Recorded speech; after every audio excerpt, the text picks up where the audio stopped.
Saudaraku, selamat malam saudara. Hari ini tanggal 8.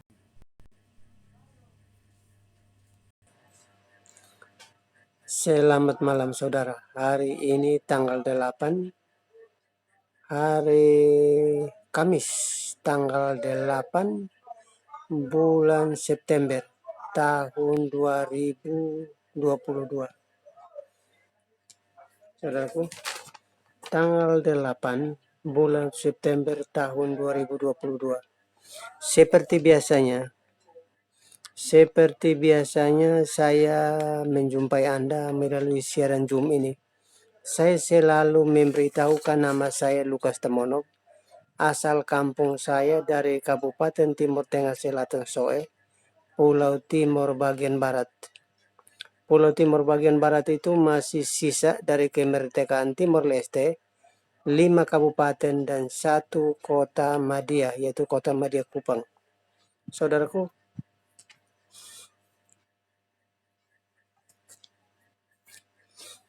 saudara sudah kesekian lama, berhari-hari, berbulan-bulan dan bertahun-tahun sejak zaman corona,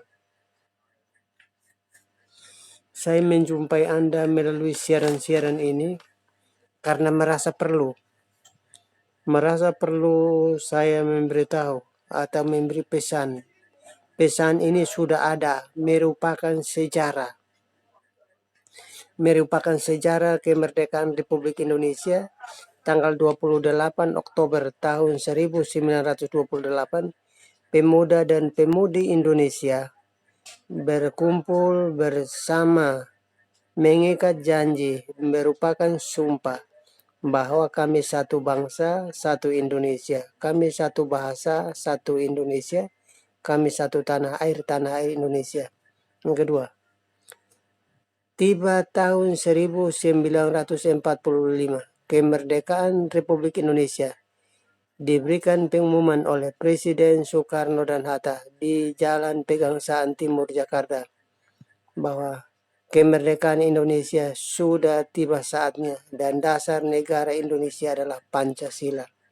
Saudaraku, Pancasila terdiri dari 5 sila, yaitu sila yang pertama ketuhanan yang Maha Esa, sila yang kedua kemanusiaan yang adil dan beradab, sila yang ketiga persatuan Indonesia, sila yang keempat kerakyatan yang dipimpin oleh hikmat, kebijaksanaan dalam permusyawaratan atau perwakilan, 5 keadilan sosial bagi seluruh rakyat Indonesia. Saudaraku, sila yang pertama, ketuhanan yang Maha Esa, diyakini bangsa Indonesia bahwa Tuhan pencipta langit, bumi, laut, dan segala isinya, Tuhan kita Esa. Di dalam ayat Alkitab orang Kristen terdapat 8 ayat yang menjadi dasar hukum kekuatan buat negara ini, bahwa Tuhan ini adalah Tuhan yang Esa, pencipta langit, bumi, laut, dan segala isinya. Tuhan kita adalah Tuhan yang Esa, namanya Yesus Kristus. Saya bacakan yang pertama, Ulangan pasal 6 ayat yang keempat, bunyinya, dengarlah hai orang Israel, Tuhan Allah kita, Tuhan itu yang Esa. Yang kedua, Yohanes pasal 5 ayat yang ke-44, bunyinya, bagaimana kamu mencari hormat seorang akan yang lain dan kamu tidak mencari hormat yang datang dari Allah yang Esa. Yang ketiga, Yohanes 17 ayat yang ketiga, inilah hidup yang kekal itu bahwa mereka mengenal Engkau Allah satu-satunya Allah yang benar dan Yesus Kristus anaknya yang telah Engkau utus ke dalam dunia. Yang keempat, Markus pasal 12 ayat 32, bunyinya, kata ahli Taurat itu padanya, tepat sekali guru katamu bahwa dia itu Esa, tidak ada yang lain kecuali dia. 5. Galatia pasal 3 ayat yang ke-20. Galatia pasal 3 ayatnya yang ke-20.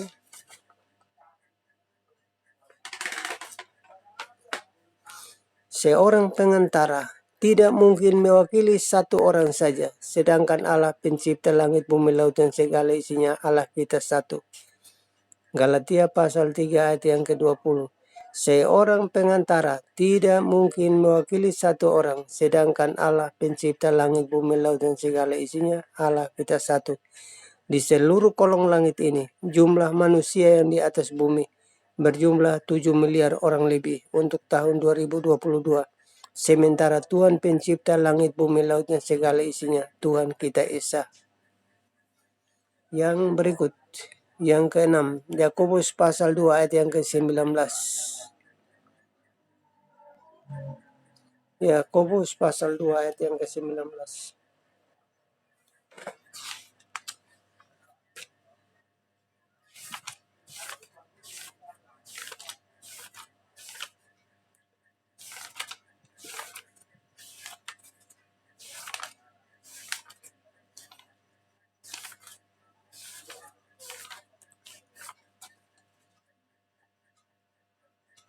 Tentang makan daging Yakobus pasal 2 ayat yang ke-19.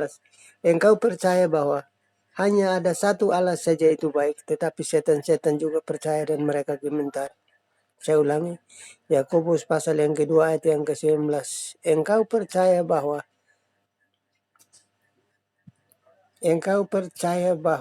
hanya ada satu Allah saja itu baik, tetapi setan-setan juga percaya dan mereka gemetar. Yang ketujuh, pertama Korintus pasal 8 ayat yang keempat, tentang makan daging persembahan berhala. Tidak ada berhala, tidak ada Allah lain, kecuali Allah yang Esa. Pertama Korintus pasal 8 ayatnya yang ke-6. Namun bagi kita hanya ada satu Allah saja, yaitu Bapa yang berasal daripadanya segala sesuatu diciptakan, dan untuk Dia kita hidup, dan satu-satunya Tuhan yaitu Yesus Kristus, anaknya yang tunggal.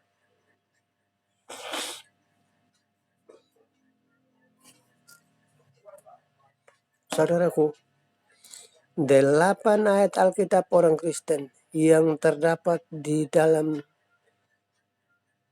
Alkitab mengatakan bahwa Tuhan pencipta langit, bumi, laut, dan segala isinya, Tuhan kita Esa.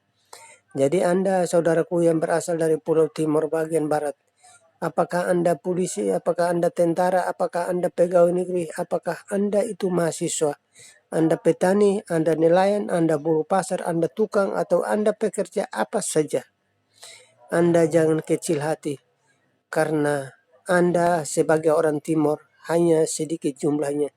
Tetapi negara kesatuan Republik Indonesia adalah milik Anda. Karena di dalam ayat Alkitab orang Kristen, Pancasila adalah sila pertama ketuhanan yang Maha Esa. Dan di dalam ayat Alkitab orang Kristen terdapat 8 ayat Alkitab yang mendukung bahwa Tuhan pencipta langit dan bumi, laut dan segala isinya, Tuhan kita Esa. Artinya saudara memiliki negara kesatuan Republik Indonesia. Saudara memiliki negara kesatuan Republik Indonesia. Dari 17.000 pulau, Anda berhak mengklaim bahwa negara ini milik Anda. Sekalipun Anda jumlahnya sedikit. Di Roma pasal 8 ayat 31, apabila kita di pihak Tuhan, maka siapakah yang akan melawan kita? Saya ulangi, Roma pasal 8 ayat 31, apabila kita di pihak Tuhan, tidak ada orang pun juga yang melawan kita. Terima kasih saudaraku untuk bacaan-bacaan ini. Kiranya Anda yang mendengarkan siaran ini, Anda mencatat. Karena banyak sekali ayat firman Tuhan yang menjadi dasar hukum. Baik Pancasila, Sumpah Pemuda, dan Undang-Undang Dasar 1945. Undang-Undang Dasar 1945 saya hanya bacakan pembukaannya saja. Bahwa sesungguhnya kemerdekaan ialah hak segala bangsa. Oleh sebab itu, penjajahan di atas dunia ini harus dihapuskan karena tidak sesuai dengan peri keadilan dan peri kemanusiaan. Atas berkat rahmat Allah yang Maha Kuasa dengan dorongan keinginan yang luhur, supaya hidup berbangsa dan bernegara, maka kita harus bebas dari penjajahan berbahasa asing. Kita harus bebas dari penjajahan berbudaya asing yang dibawa oleh orang-orang yang berasal dari negara luar masuk ke wilayah kesatuan Republik Indonesia untuk menghancurkan budaya, untuk menghancurkan bahasa kita yang sudah 77 tahun kita bina berdasarkan bahasa nasional, yaitu bahasa Indonesia, dan budaya nasional, yaitu budaya yang hidup di tengah-tengah masyarakat Indonesia.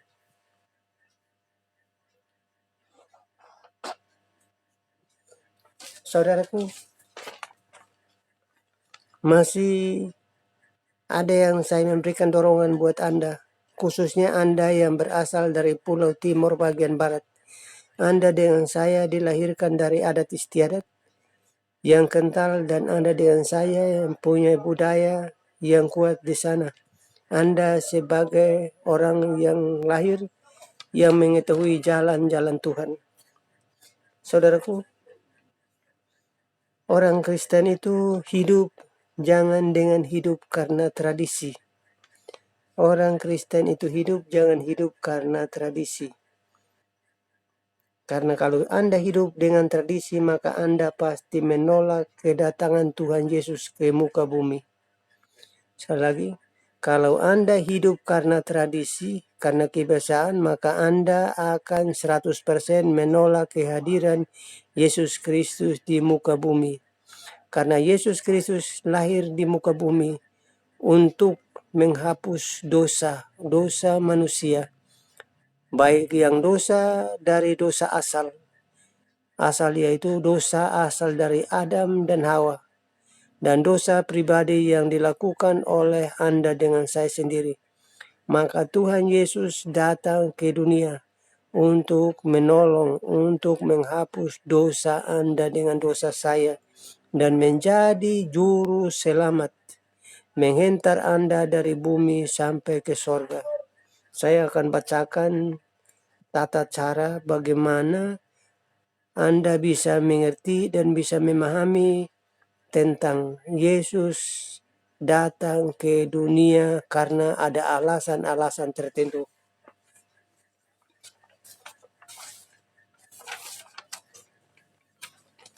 Kejadian pasal 1 ayat yang 1, 2, dan ketiga.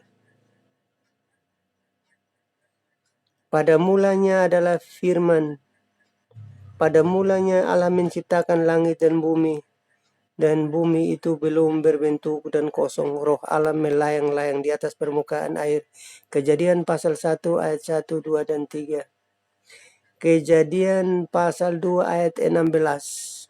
Saudaraku, Kejadian pasal 2 ayatnya yang ke-16. Saya bacakan buat Anda. Tuhan buat perjanjian khusus dengan Adam, atau Tuhan buat kontrak kerja antara Tuhan dengan Adam.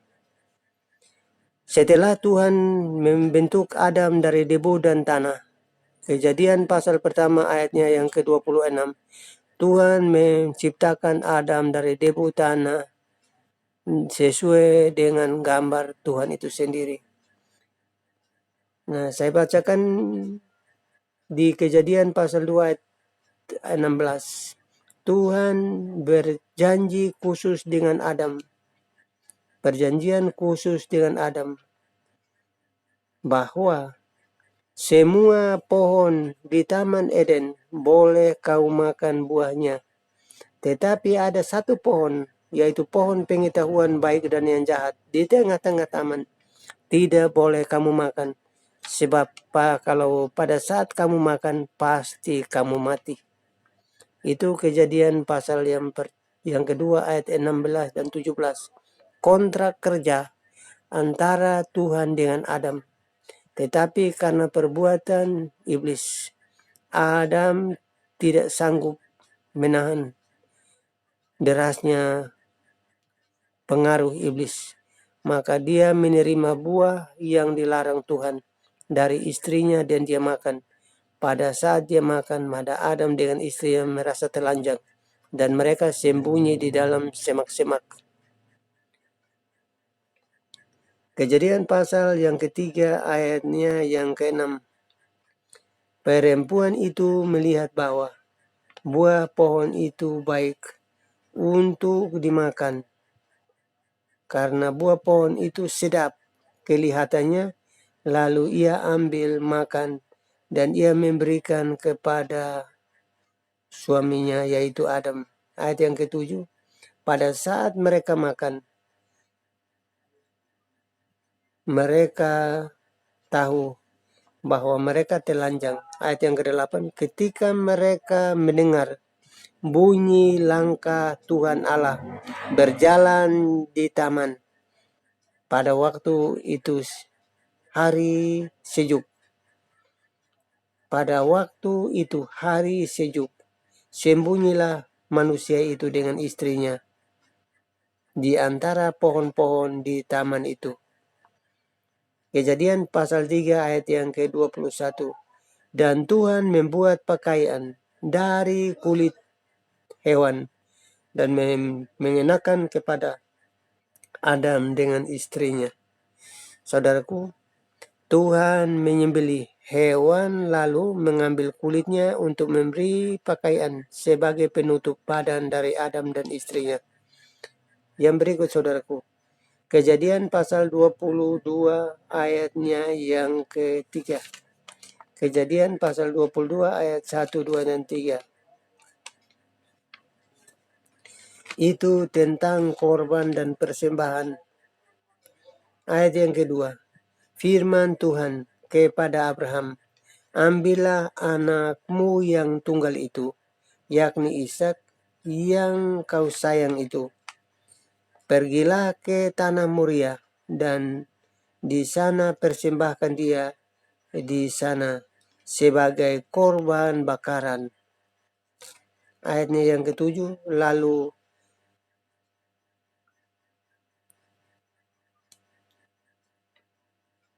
berkatalah ayat yang ketujuh, lalu berkatalah Ishak kepada Abraham, di sini sudah ada api dan ada kayu, tetapi di mana anak domba itu untuk korban bakaran.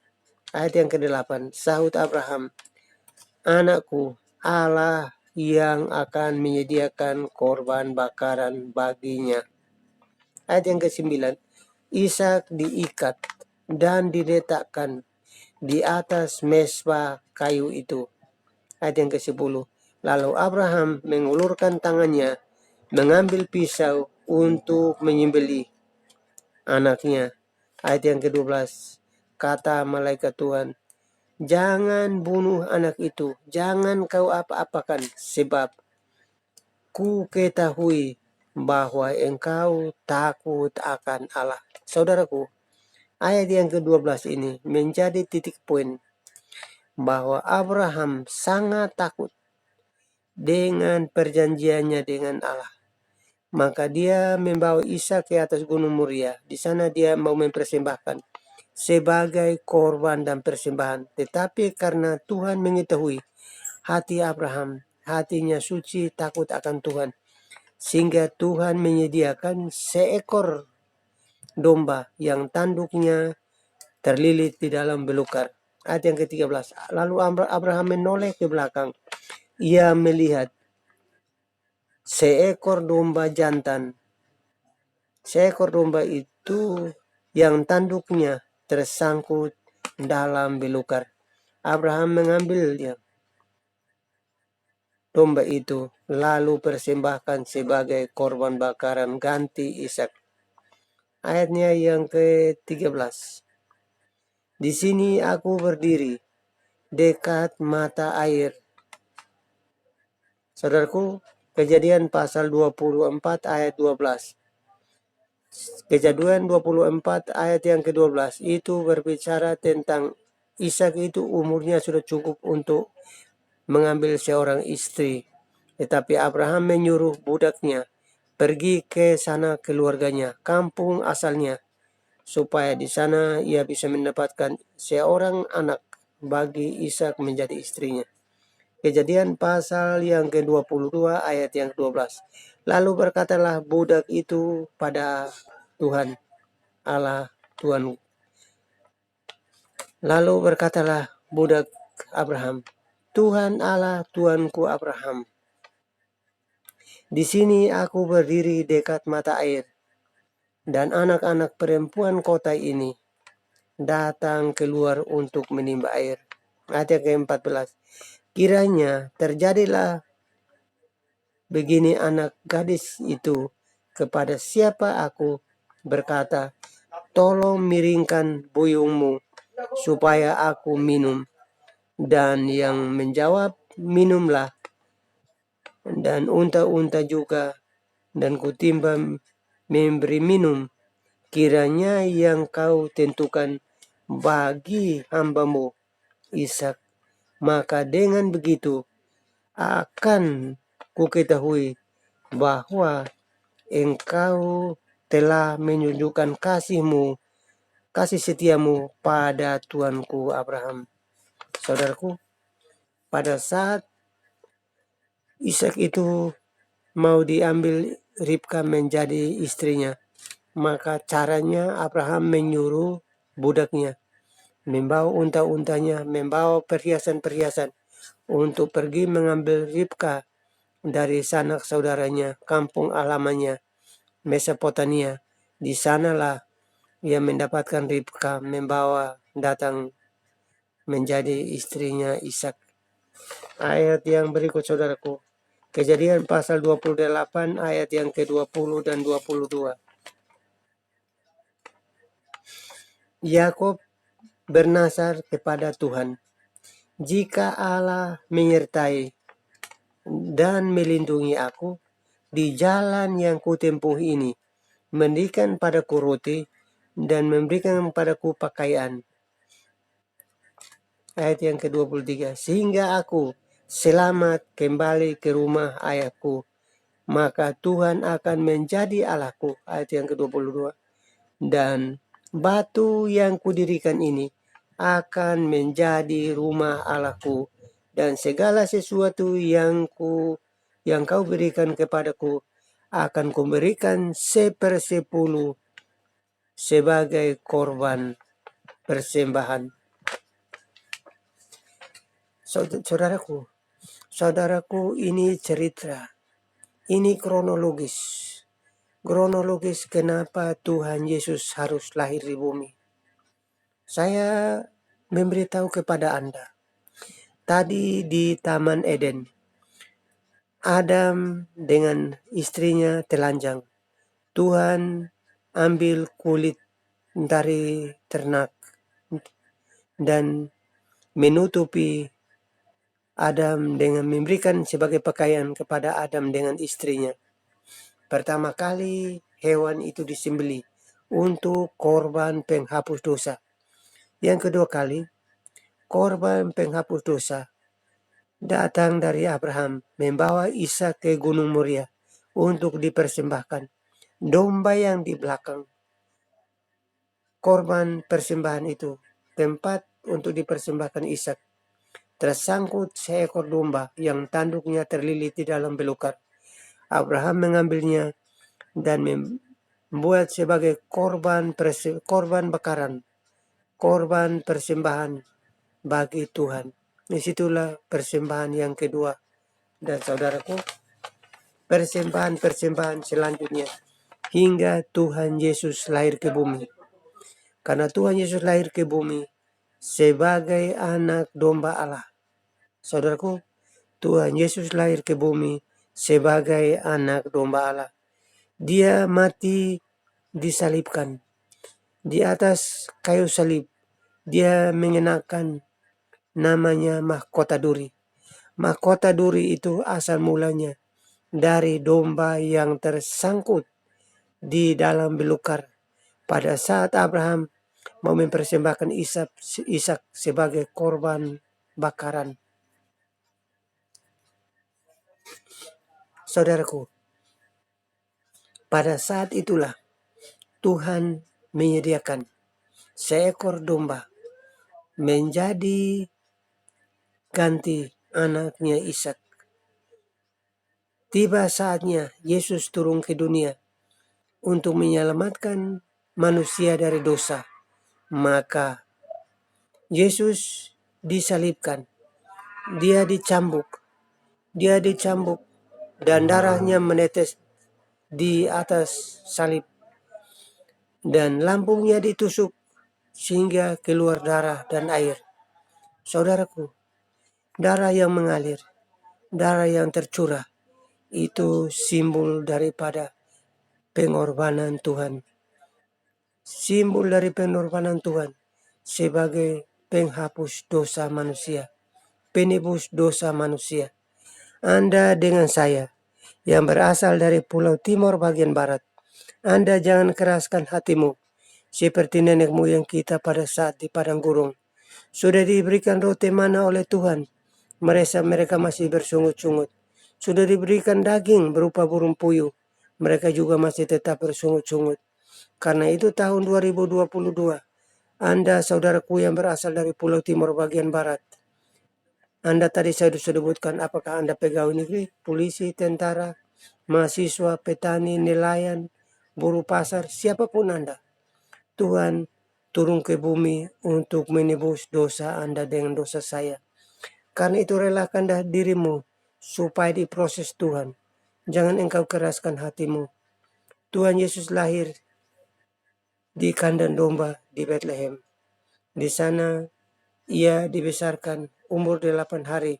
Ia dibawa dan diserahkan di bait Allah. Umur 12 tahun ia dibaptis. Baptisan adalah tanda pertobatan. Mewakili dosa saudara dan dosa saya. Dosa asal yang dosa dari Adam. Saudaraku jangan keraskan hatimu. Saudara ingat saja, domba yang tanduknya tersangkut di pelukar. Itulah mahkota duri yang dikenakan kepada Tuhan Yesus di atas kayu salib. Darahnya mengalir, darahnya tersurah dan memenuhi bumi dengan kuasa Roh Kudus setelah ia naik kembali ke surga 10 hari kemudian. Saudaraku yang berasal dari Pulau Timur bagian Barat, Anda jangan keraskan hatimu. Malam ini Anda harus renungkan bagaimana Tuhan bisa berjanji dengan Adam. Tuhan membuat kontrak khusus dengan Adam bahwa seluruh pohon, seluruh buah yang ada di taman, kamu boleh makan buahnya. Tetapi satu pohon, yaitu pohon pengetahuan yang baik dan yang jahat, buahnya kamu tidak boleh makan. Apabila kamu makan, maka pasti kamu mati. Itulah dosa asal, saudaraku. Jadi kalau Anda diminta untuk dibaptis oleh firman Tuhan, Anda jangan melawan, karena itu tanda pertobatan. Itu adalah dosa asal, saudaraku. Pada saat Yesus dibaptis di dalam air, Markus pasal pertama ayat yang ke-9, Yesus dari Nazaret, tanah Galilea. Ia dibaptis oleh Yohanes Pembaptis di Sungai Yordan. Pada saat Yesus dibaptis, ia keluar dari air. Seekor burung merpati turun dari sorga, duduk di atas kepalanya. Ada suara dari sana berkata, inilah anakku yang kukasihi, kepadanya aku berkenan. Maka Anda jangan keraskan hatimu. Anda jangan coba-coba keras. Anda harus lembutkan hatimu dan dengarkan suara Tuhan, dengarkan firman Tuhan, laksanakan di dalam hidup Anda, pagi, siang, dan malam. Mazmur pasal yang pertama, ayat yang pertama sampai ayat yang ke-6. Saya bacakan Anda. Mazmur pasal yang pertama,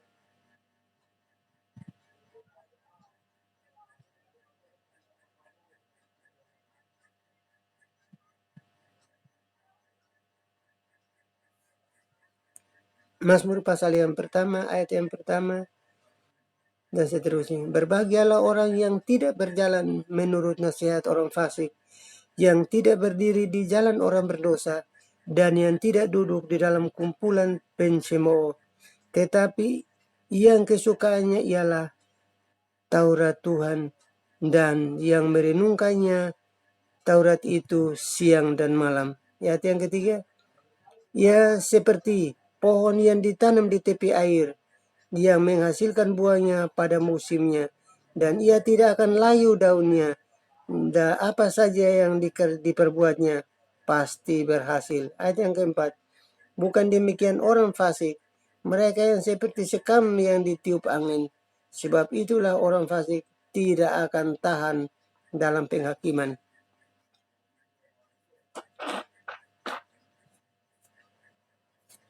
Saudaraku, itulah Mazmur pasal yang pertama, ayat yang pertama sampai ayat yang ke-5.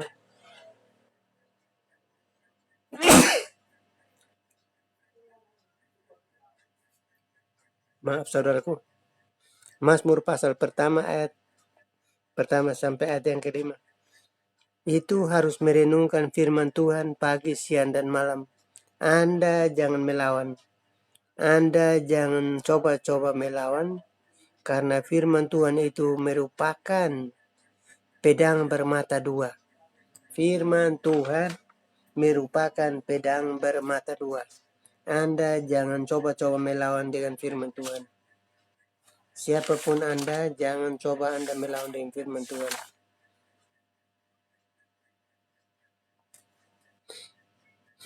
Saya bacakan buat saudara ayat-ayat tambahan itu. Amsal pasal 30 ayat yang keempat. Siapa yang naik ke sorga, lalu turun. Siapa yang mengumpulkan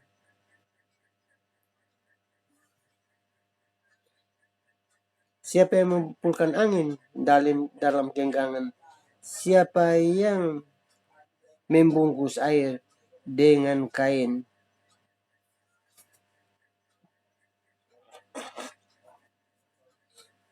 Saudaraku, itu Amsal pasal yang ke-30 ayatnya yang keempat. Mazmur pasal 110 ayat yang pertama. Dan siapa nama anaknya? Demikian firman Tuhan pada Tuanku, duduklah di sebelah kananku, sampai kubuat musuh-musuhmu jadi tumpuan kakiku. Mazmur pasal 2 ayat yang pertama. Mengapa rusuh bangsa-bangsa? Mengapa suku bangsa mereka reka-reka perkara yang sia-sia? Kolose pasal yang pertama ayat yang ke-15. Ia adalah gembala. Ia adalah gambar Allah yang tidak kelihatan, yang sulung, yang lebih utama dari segala yang diciptakan. Ayat yang ke-16. Tadi ayat yang ke-15, sekarang ayat yang ke-16. Karena di dalam dialah telah diciptakan segala sesuatu yang ada di sorga dan yang ada di bumi, yang kelihatan dan yang tidak kelihatan. Saudara, banyak yang saya bacakan, tapi kalau Anda anggap sepele dan Anda tidak merenungkan, itu tidak menjadi bagian di dalam hidup Anda. Saya tidak menakut-nakutin Anda, tetapi Anda kalau misalnya mau cari Tuhan, maka melalui doa dan permohonan. Doa dan permohonan, membaca firman Tuhan pagi, siang, dan malam. Mazmur pasal yang pertama, ayat yang pertama sampai dengan ayat yang kelima. Mazmur pasal pertama, ayat pertama sampai dengan ayat yang kelima. Sedikit lagi saya katakan kepada Anda tentang benih yang ditanam. Biang keroknya adalah benih yang ditanam, orang tidak mengerti. Menurut orang, ya kalau ditanam saja, kalau hidup saja, kalau tidak hidup ya itu berarti tidak untung. Bukan begitu saudaraku. Tuhan sudah menentukan langit, bumi, laut, dan segala isinya diciptakan dari hari pertama sampai hari Jumat. Hari kelima. Salah, saya hari yang kelima ya. Hari yang keenam Tuhan Allah menciptakan manusia. Dan hari yang ketujuh Tuhan Allah berhenti. Tuhan Allah menciptakan langit, bumi, laut, dan segala isinya. Dan pohon-pohon ada di atas permukaan bumi. Berupa pohon-pohon yang dimakan, pohon-pohon yang tidak dimakan. Dan rumput yang berbiji, yang bisa dimakan dan tidak dimakan. Saudaraku, itu sudah ditentukan Tuhan. Benih yang ditanam. Contoh yang gampang. Jagung yang ditanam di dalam tanah pada saat hujan. 3 hari kemudian jagung itu tumbuh. Dia tumbuh, dibersihkan. 3 bulan kemudian jagung itu dipanen dari 1 biji. Jadi harus ditanam dulu supaya dia bertumbuh.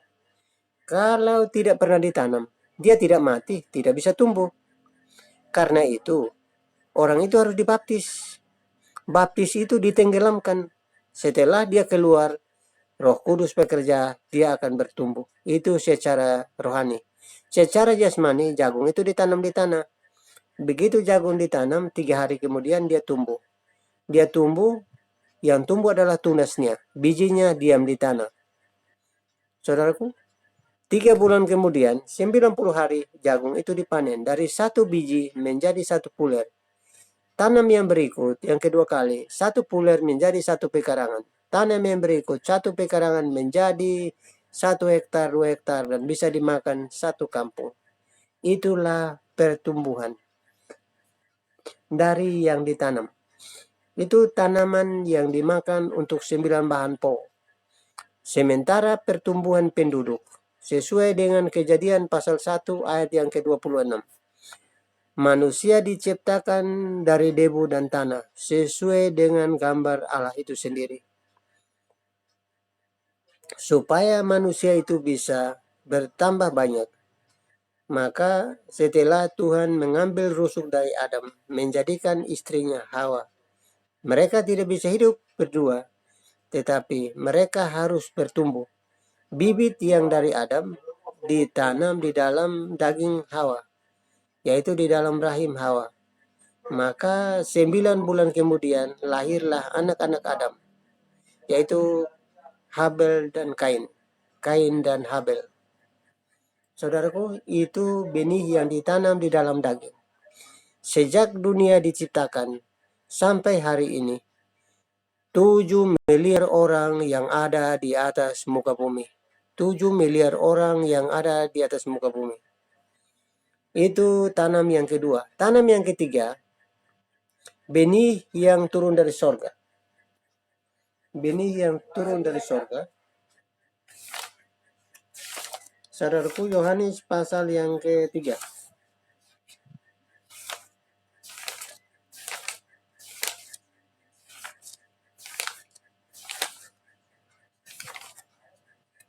Yohanes pasal yang pertama, Yohanes pasal yang ketiga ayat yang ke-9. Setiap orang yang lahir dari Allah tidak berbuat dosa, sebab benih ilahi tetap di dalam dia, dan dia tidak dapat berbuat dosa, karena ia lahir dari Allah. Markus pasal pertama ayatnya yang ke-9. Markus pasal pertama ayat yang ke-9. Yesus dari Nazaret, tanah Galilea, dan ia dibaptis oleh Yohanes Pembaptis di Sungai Yordan. Ini pokok dari pembicaraan kita soal tanam benih. Tadi tanam makanan 9 bahan pokok. Sudah saya kasih contoh. Tadi benih yang ditanam di dalam daging manusia sudah saya kasih contoh. Sekarang tentang benih ilahi yang turun dari sorga. Benih ilahi yang turun dari sorga. Saudaraku, saya bacakan buat Anda.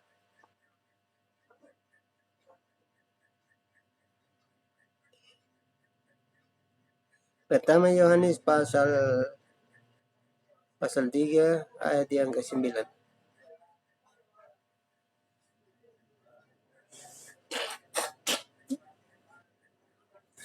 Pertama Yohanes pasal 3 ayatnya yang ke-9. Setiap orang yang lahir dari Allah tidak berbuat dosa lagi, sebab benih ilahi tetap di dalam dia, dan dia tidak dapat berbuat dosa karena ia lahir dari Allah. Ayat 10. Ini tandanya anak-anak Allah dan anak-anak iblis.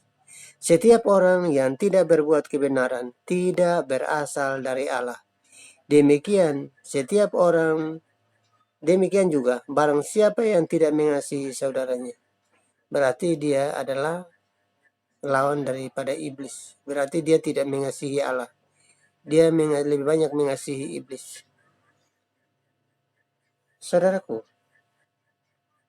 Saudaraku, ini pokok poin daripada siaran yang panjang lebar tadi. Bahwa kalau mau ke surga itu harus ada jalannya. Jalannya adalah jalan melalui Yesus. Yohanes 14 ayat yang ke-6 bunyinya, Akulah jalan, kebenaran, dan hidup. Barang siapa mau ke surga harus melalui aku. Yohanes 14 ayat yang ke-15. Barang siapa mengasihi aku, dia harus turuti perintah-perintahku. Yohanes 14 ayatnya yang ke-15.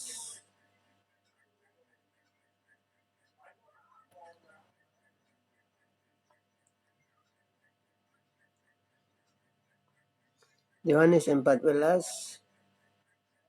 ayat yang ke-15.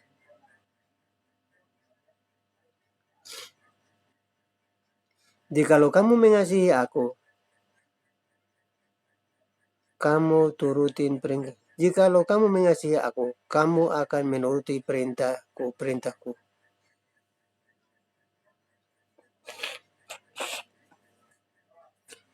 Saudaraku, ini sangat ketat.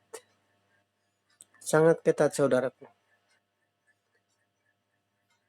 Tadi dari pertama saya sudah memberitahu Anda bahwa ada gereja tradisi, ada gereja di dalam roh dan kebenaran.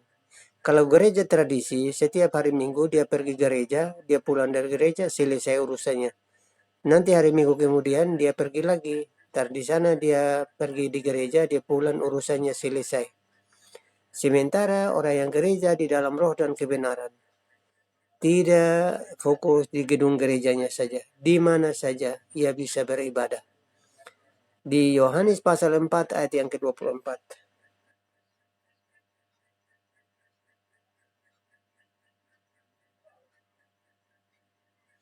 Yohanes pasal 4, 24. Allah itu roh, dan barang siapa menyembah dia harus menyembah di dalam roh dan kebenaran. Allah itu roh. Barang siapa menyembah harus menyembah di dalam roh dan kebenaran. Jadi Anda kalau mau menyembah Tuhan jangan bertele-tele. Jangan ceritanya panjang lebar. Menyembah di dalam roh dan kebenaran. Itu tujuan utama dari ibadah yang sejati. Ibadah yang sejati adalah ibadah yang taat sama Tuhan di dalam roh dan kebenaran. Anda saudaraku, itulah sebabnya hari belakangan ini saya memberitahu kepada Anda dengan saya jangan sok tahu, jangan sok pintar, seolah-olah menjadi penasehatnya Tuhan. Anda disuruh baptis, karena baptisan adalah sebagai tanda pertobatan. Kalau Anda membaptis anak yang umurnya 1 tahun, anak itu belum mengenal dosa. Perbuatan baik dan jahat itu anak kecil umur 1 tahun belum tahu. Sehingga ia belum bisa membedakan mana salah dan mana yang benar. Baptisan yang benar adalah umur 12 tahun lebih dan anak itu sudah akil balik. Anak itu paham.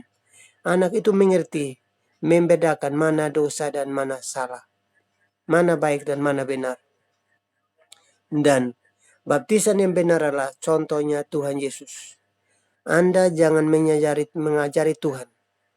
Karena Tuhan Yesus jadi model, jadi contoh buat Anda dengan saya. Tuhan Yesus 33 tahun, dia sudah naik ke sorga. Roh Kudus yang turun, yang melindungi, yang menolong, yang memberkati, yang menghibur Anda dengan saya. Jadi Anda sekali-kali jangan mendukakan Roh Kudus. Jangan menjelek-jelekan Roh Kudus. Sebab Anda belum pernah naik ke sorga dan belum pernah turun dari sorga. Anda yang ada di bumi, Anda dengan saya debu tanah. Anda dengan saya debu tanah dan jangan Anda coba-coba menjadi palang pintu.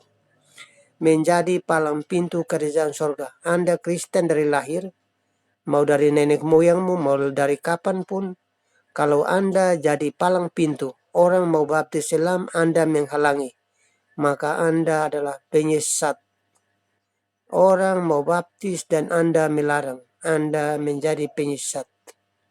Karena menyembah roh harus menyembah di dalam roh dan kebenaran. Menyembah Allah, menyembah di dalam roh dan kebenaran. Pada saat Yesus dibaptis, Yesus keluar dari air. Seekor burung merpati duduk di atas kepalanya. Suara dari sorga berkata, inilah anakku yang kukasihi. Kepadanya aku berkenan. Itu sudah jelas-jelas, tapi Anda masih kepuntir, Anda masih lipat-lipat, masih putar-putar. Anda membuang-buang waktu, menghalangi banyak orang, memalang jalan, menghalangi jalan orang masuk surga dengan ajaran Anda yang tidak masuk di akal. Anda mengurangi ayat firman Tuhan. Matius pasal 5 ayat yang ke-18. Satu titik, satu koma dari firman Tuhan tidak hilang sebelum langit dan bumi lenyap. Nah, Anda disuruh baptis, Anda tidak mau. Anda membaptis orang dengan cara baptis yang tidak tulis di Alkitab, yang bukan petunjuk. Anda bikin baptisan tradisi. Bagaimana Anda menjadi palang pintu? Anda menjadi palang pintu orang masuk kerajaan sorga. Sorga itu adalah satu jalan, yaitu Yesus Tuhan. Dan Yesus memberikan contoh. Baptisan adalah tanda pertobatan. Anda harus uji. Anda harus uji mana yang kuasa setan, mana yang kuasa iblis. Anda harus uji, harus berdoa pada Tuhan. Berpuasa dan berdoa. Minta Tuhan tunjukkanlah jalan yang benar. Sehingga Anda tidak salah memilih jalan. Jangan sampai Anda Kristen dari lahir, tapi Anda terkebelakang. Orang yang tidak lahir dari Kristen, malah ia terkemuka. Jadi ini pesan-pesan Tuhan kepada saudara dan saya. Sehingga kita berhati-hati dalam mengambil keputusan. Menjalani hidup dalam bertugas, bekerja sebagai apa saja. Kalau Anda polisi, Anda sebagai penyidik, Anda orang timur, Anda jangan suka menerima suap, sehingga membelokkan kebenaran. Yang salah menjadi benar, yang benar menjadi salah. 10 hukum Taurat itu Musa sudah ajarkan kepada umat Israel sampai hari ini. Pertama, jangan menyembah Allah lain di hadapanku. Jangan ada patung, jangan ada ukiran supaya Anda berdoa dan bersembahyang. Jangan menyebut nama Allah dengan sembarangan. Ingatlah hari Sabat dan kuduskanlah hari Sabat. Hormatilah ayahmu dan ibumu. Jangan mencuri, jangan berzina. Jangan saksi dusta. Jangan ingin harta benda orang lain. Itu sudah jelas-jelas. Anda sendiri masih ngelawan. Anda masih mabuk-mabukan. Anda masih merokok. Di dalam tubuh bait Allah. Dalam tubuh kita, Tuhan berdiam. Dalam tubuh kita, Roh Kudus berdiam. Nah, kalau di dalam tubuh tidak ada Roh Kudus, yang ada pasti roh setan. Karena itu saudaraku, pesan-pesan Tuhan menyampaikan kepada Anda dan saya. Kita harus berhati-hati memilih jalan, yaitu jalan kebenaran dan hidup, hanya di dalam Yesus Tuhan. Sebelum Anda berangkat kemana-mana harus menggunakan masker. Sebelum dan sesudah beraktivitas mencuci tangan lebih dulu. Anda berusaha menghindari kerumunan banyak orang. Sebelum pemerintah Republik Indonesia memutuskan bahwa COVID-19 benar-benar hilang total dari bumi Indonesia, Anda dengan saya bebas dari hukum COVID. Terima kasih, salam sehat, dan salam sukses buat Anda.